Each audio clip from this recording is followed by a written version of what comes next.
आजच्या 21व्या शतकात ही एका एज्युकेटेड डॉक्टरलाही शेवटचा पर्याय हा आत्महत्याच उरतो। काही करू नका, फिरून तुम्हाला मुली आणली तर न्याय द्या आणि तुमच्या मुली गरीबाला द्या, श्रीमंताच्या नादी लागू नका, पपकीवर जाऊ नका। डॉक्टर गौरी फेब्रुवारी महिन्यात तिने अनंत गर्जे यासोबत लग्न केलं होतं।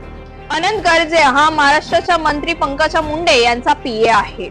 एक हायली एज्युकेटेड इंडिपेंडेंट डॉक्टर मुलगी, घराच्या 4 भिंतीत ही तिला त्रास सहन करावा लागत आहे, हॅरेसमेंट सहन करावं लागत आहे। अनंत गर्जे शनिवारी संध्याकाळी गौरीच्या वडिलांना फोन करतो आणि सांगतो की तुमची मुलगी आत्महत्या करते, तुम्ही तिला समजावून सांगा। गौरीचे वडील त्याला घाबरून सांगतात की तुम्ही माझ्या मुलगीला फोन द्या, मी तिला समजावून सांगतो, पण तोपर्यंत अनंत त्यांना म्हणतो की मी तिला हॉस्पिटलमध्ये घेऊन जातोय।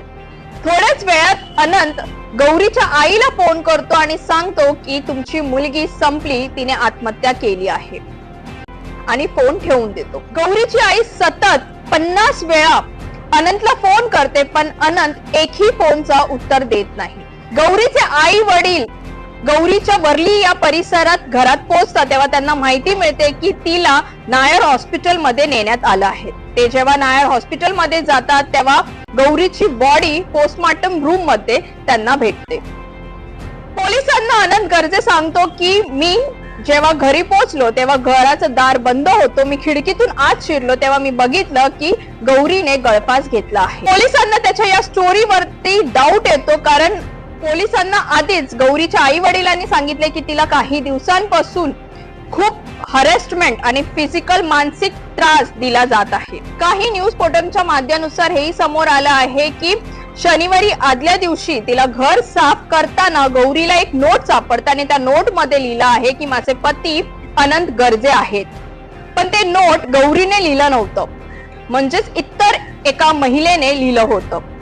त्यामुळे अनंत आणि गौरीमध्ये खूप वाद आणि खूप भांडण होतं आणि तिने हा शेवटचा पर्याय म्हणजे सुसाईड हा शेवटचा पर्याय निवडला। पोलीस अजून तपास सुरू करत आहे, चौकशी करत आहे आणि अनंतला अरेस्ट केलेला आहे।